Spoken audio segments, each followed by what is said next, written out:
At dawn off Isla La Tortuga, a Venezuelan patrol ship raced toward a drifting American cruise liner, carrying 2,400 Americans. One side demanded surrender, the other couldn't move. Orders from Caracas were clear: enforce sovereignty. Minutes later, steel met steel. But what sank that morning wasn't just a ship. The miscalculation at sea, 13.2 nautical miles. That was the number that would decide whether this was an accident or an act of war. The US had just placed a $15 million bounty on Nicolas Maduro. Caracas answered with force. And now, in waters claimed by both sides, two captains prepared for consequences neither could control. Radio crackle. Spanish accented English, formal but hostile. American cruise ship Caribbean Princess. This is Venezuelan naval vessel Naiguatá. You are operating within Venezuelan territorial waters without authorization. The captain's response was measured. GPS coordinates provided. 13.2 nautical miles from land. International waters under every recognized maritime boundary. The ship was conducting emergency repairs, one engine down, limited maneuverability. They would depart once repairs were complete. Venezuela didn't accept the math. You have 15 minutes to prepare for boarding or face consequences. Consequences arrived as two bright flashes from the forward gun mount. Warning shots, 76mm rounds splashing 300 meters off the starboard bow. Passengers on deck screamed. The Venezuelan vessel maintained course, maintaining speed, closing the distance. What followed would become one of the strangest naval engagements in modern history, where physics proved more decisive than firepower. The players. The Caribbean Princess wasn't just large, she was built for Alaska. Ice-strengthened hull, Polar Class PC-7 rating, 25 to 40 millimeters of reinforced steel plating, double hull construction, frames designed to absorb impact from ice fields in the inside passage. A ship built to ram icebergs, not be rammed. Princess Cruises, Carnival Corporation subsidiary. Registry port, Los Angeles, California. 290 meters long, 36 meters wide. Capacity for 3,100 passengers. Currently carrying 2,487 families, retirees, honeymooners, all civilians, zero defensive capability. The captain had one working engine at 40% power, and hydraulic problems that wouldn't be fixed for another 90 minutes minimum. He couldn't outrun a military vessel, couldn't outmaneuver, could only stand his ground and hope international law meant something. Naiguatá was different steel entirely. Guaycamacuto, class offshore patrol vessel, built for drug interdiction, fisheries enforcement, coastal patrols. Light hull, 12 to 15 millimeters of standard welded steel.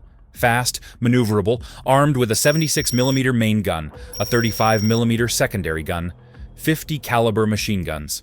Crew of 45 to 48, many conscripts, morale reportedly poor. Designed for speed over armor, built to chase speedboats, not engage cruise ships. But orders were orders, and the orders were to show strength. 4 days after the United States had effectively placed a bounty on the Venezuelan president's head, someone in the chain of command wanted a response. Someone wanted the world to see Venezuela wouldn't be pushed around. Someone miscalculated badly. On the American side, President Trump was informed immediately. 2,400 Americans under threat from a hostile military, election year. Cable news already running the story. The political pressure was instant and immense. U.S. Coast Guard District 7 in Miami acknowledged the Mayday, but the nearest asset, the cutter Hamilton, was 4 hours away. Admiral Fowler at U.S. Southern Command reviewed options. Destroyers, aircraft, overwhelming force available, but all hours from the scene. The captain was on his own. 2 vessels, 2 nations, 2 completely different calculations about what would happen next. The collision? The physics were straightforward. 1,720 tons traveling at 22 knots carry substantial kinetic energy. Energy equals 1/2 mass times velocity squared. All that force has to go somewhere when it meets resistance. The question was where the energy would be absorbed. Naiguata closed to 1 nautical mile. The captain of Caribbean Princess sounded the collision alarm, 7 short blasts, followed by 1 long. All hands brace. Passengers throughout the ship suddenly understood something terrible was about to happen. The Venezuelan commander apparently expected the American vessel to yield. Years of intercepting fishing boats and small merchants had established a pattern. Show force, they comply. But Caribbean Princess couldn't move even if the captain wanted to. 1 engine offline, the other barely functional, dead in the water. At 500 meters, some aboard Naiguata must have realized the cruise ship wasn't turning. Urgent Spanish transmissions, attempted engine reversal, hard rudder orders. But physics has a stopping distance requirement. At 22 knots, a 1,700-ton vessel needs more than 500 meters. The bow of Naiguata struck the starboard hull of Caribbean Princess at approximately 35 degrees off perpendicular. The sound carried for miles, a deep metal-on-metal boom that resonated through both hulls. For Caribbean Princess, the ice-class construction performed exactly as designed. The reinforced steel plating, built to slice through pack ice, absorbed the impact. Plates dented inward, 15 to 20 centimeters, but held integrity. The double hull distributed force across reinforced frames, spaced every meter. Paint scraped off, steel burnished, structure intact. Passengers were thrown to the deck, 15 to 20 injuries, bruises and sprains, nothing critical. The hull had done its job. For Naiguata, the outcome was catastrophic. The bow crumpled. Forward 5 meters of hull buckled inward like aluminum foil. Watertight bulkhead number 1 ruptured immediately. Water rushed into the forward compartment at 50 cubic meters per minute. Steel plates split along welded seams. Frame members bent and twisted under compression forces they were never designed to withstand. The impact shock transmitted through the hull to the engine mounts. Propeller shafts potentially misaligned. Electrical systems began shorting as water advanced. Within 30 seconds, the patrol vessel had developed a 3-degree list to port. The bilge pumps activated, attempting to remove water. They were overwhelmed from the start, removing perhaps 20% of the incoming flood. One ship stood strong. The other began to die. The sinking. The flooding cascade was rapid and irreversible. The forward compartment was completely submerged within 5 minutes. Bulkhead number 2 began failing under pressure differential. The chain locker flooded. Forward berthing spaces, where the crew slept, became killing zones if anyone had been there. But the collision had brought everyone topside. 3 degrees became 7. 7 became 12. The bow settled lower in the water as hundreds of tons of seawater accumulated forward. The stern began to rise. Free surface effect amplified the disaster. Water sloshing in partially flooded compartments created dynamic instability. Each roll worsened the list. Each list allowed water to reach new spaces. Engineering tried counter-flooding to restore balance, but that would only hasten the sinking. 25 minutes after impact, the commander gave the order. Abandon ship. Life rafts deployed from the stern. 6 to 8 orange inflatables hit the water. 45 to 48 Venezuelan sailors went over the side, sliding down the tilted deck or jumping from rails. The warm Caribbean water minimized hypothermia risk, but the humiliation was absolute. Naval tradition holds the captain goes down with his ship. Modern doctrine prioritizes crew survival. The commander was among the last off, watching his vessel die because he'd been ordered to show strength and had shown weakness instead. The list reached 20 degrees, 30, 40. The stern rose vertically, propellers fully visible above the waterline, bronze screws gleaming in the sun. Massive air bubbles erupted from the hull as the last compartments flooded. Then Naiguata slid beneath the surface, bow first, stern last, disappearing into 180 meters of Caribbean water. The Venezuelan Navy had just lost one of only 4 operational patrol vessels in its fleet. Lost it ramming a cruise ship in international waters. lost it on camera, recorded from dozens of angles by American tourists. The videos were already going viral, 25 minutes from impact to sinking. But the real consequences were just beginning: the rescue. International maritime law is unambiguous. The Safety of Life at Sea Convention, SOLAS, requires any vessel to render assistance to persons in distress, regardless of circumstances. No exceptions for recent hostilities.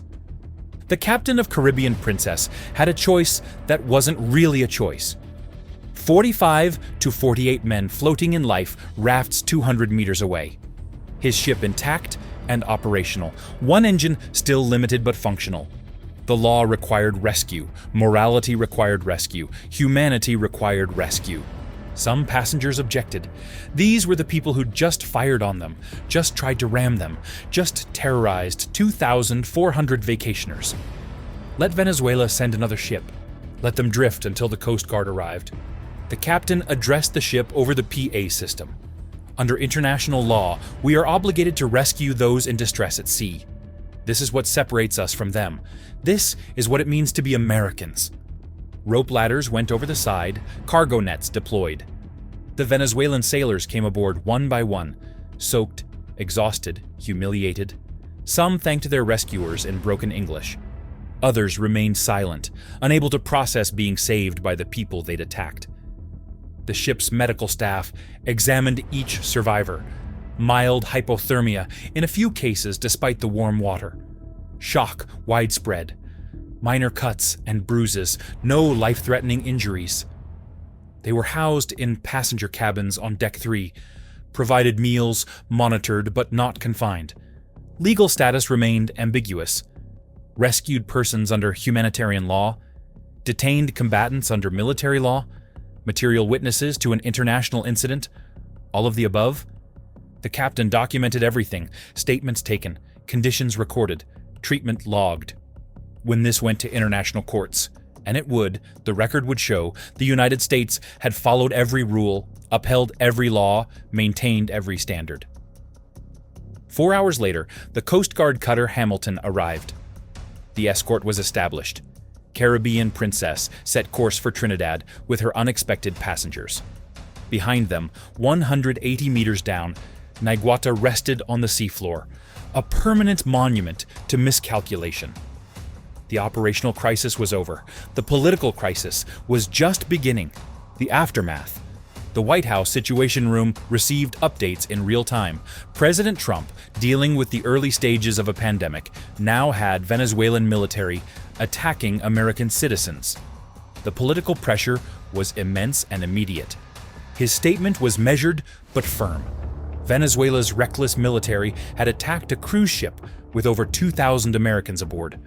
This unprovoked aggression was unacceptable. All Americans were safe. The Venezuelan vessel had sunk because they had attacked a vessel much stronger than they realized. Any further threats would be met with overwhelming force. Cable news ran the story continuously. Passenger videos showed everything. The warning shots, the approach, the collision, the sinking. No ambiguity. No room for Venezuelan propaganda. The footage was definitive. In Caracas, the regime initially tried to claim the American cruise ship had deliberately rammed their patrol vessel. State television showed heavily edited clips without context, but passenger videos had already circulated globally. The narrative collapsed within hours. The United Nations Security Council held an emergency session. The United States presented GPS data, radio transcripts, video evidence. Venezuela claimed sovereignty enforcement. Russia and China abstained from defending their ally. The resolution condemning Venezuela passed with minimal opposition. Congress was unified for once. Senate Resolution 96-2. House Resolution 398-12. Sanctions expanded. The Venezuelan Navy was designated a sanctioned entity. Individual officers faced asset freezes and travel bans. The Venezuelan crew spent 5 days in Trinidad under Red Cross custody, debriefed by international observers. Some claimed Shore Command had ordered aggressive action. Others claimed the commander had exceeded his authority. The political officer refused to answer questions. 3 sailors requested and received asylum. The commander was arrested upon return to Venezuela, charged with losing a military vessel, unauthorized engagement, bringing shame to the service. Show trial, guilty verdict, 8-year sentence. He served 14 months before being quietly released and fleeing to Colombia. The cost? Caribbean Princess spent 14 days in dry dock in Curaçao. Lloyd's Register inspectors examined every inch of the impact zone. The plates were dented, the paint gone, the steel burnished. But the hull integrity remained complete. The ice-class construction had performed flawlessly. Repairs cost approximately $1.2 million. Lost revenue, passenger compensation, and legal fees brought the total to $15 million. Carnival Corporation filed suit in Hamburg International Maritime Court. Venezuela refused to participate. Default judgment, $18.5 million plus costs. Collection probability, 0. Venezuela had no attachable assets and refused to acknowledge the debt. Passenger class action in U.S. federal court resulted in a $250 million judgment, also uncollectible. But the legal record was clear. Venezuela had committed an unprovoked attack on civilians in international waters. For Venezuela, the costs were existential. Naiguatá had been worth $25 to $35 million. Salvage from 180 meters was deemed too expensive. The wreck was abandoned. The Navy's operational capability was reduced by 25%, with economic sanctions preventing replacement. The loss was permanent. Morale collapsed. Officer defections increased 40% in the year following the incident. Skilled personnel fled to Colombia, the United States, anywhere offering opportunity. The remaining vessels deteriorated without parts or maintenance. The Venezuelan Navy essentially ceased to be a credible force. Insurance premiums for Caribbean cruises increased 15 to 20%. All major cruise lines established 50 nautical mile exclusion zones around Venezuelan waters. Intelligence sharing between cruise operators and U.S. military became standard. Enhanced training for bridge officers on hostile encounters was mandated industry-wide. The United States expanded its Caribbean presence, additional destroyer patrols, increased Coast Guard rotations, submarine surveillance of cruise routes. The message was clear. American vessels operate under American protection. The hull had held. The law had been followed. The consequences had been severe. The lessons: maritime engineering programs now teach the Caribbean Princess incident as a case study in collision physics. Mass matters. Hull construction matters. Design specifications matter. No amount of speed or aggression overcomes a 65 to 1 mass disadvantage and vastly superior structural engineering. Ice-class hulls, built to ram through frozen seas, proved their worth in combat they were never designed for. The reinforced plating, the double hull, the frame spacing, everything that made Caribbean Princess capable of Alaska made her capable of surviving a military attack. For Venezuela, every assumption proved false. The cruise ship didn't yield. The Americans didn't back down. The hull didn't fail. The propaganda value never materialized. The international response was swift and unified. The military cost was catastrophic. Political pressure on military commanders creates disasters. The chain of command amplified regime desperation into tactical catastrophe. Clear rules of engagement might have prevented collision. Comprehensive risk assessment would have identified the danger. Intelligence on the target vessel would have revealed the hull specifications. None of that happened. International maritime law proved both strong and limited. SOLAS required the rescue, and the rescue happened. UNCLOS defined territorial waters, and the definition stood. But enforcement required capability, not just legal authority. The Caribbean Princess survived because of her hull, not because international law protected her. The humanitarian decision to rescue attackers became a demonstration of values. American crews following the law while Venezuelan forces violated it. The moral clarity was absolute and globally recognized. Sometimes the strongest response is following the rules when your attacker breaks them. So you are the captain. Your ship carries 2,400 American citizens. Your engine is offline. A foreign warship approaches at combat speed, fires warning shots, demands you submit to boarding. You know you're in international waters. You know international law supports you. You also know you cannot move, cannot fight, cannot run. Help is 4 hours away. The warship is 4 minutes away. Do you comply with illegal demands? Do you trust your hull and refuse? Do you declare an emergency and hope it deters them? Do you attempt negotiation knowing time is running out? Then assume the collision happened. Your hull survived. Their ship is sinking. 48 sailors in life rafts. International law requires rescue. These are the people who just attacked you. Your passengers are furious.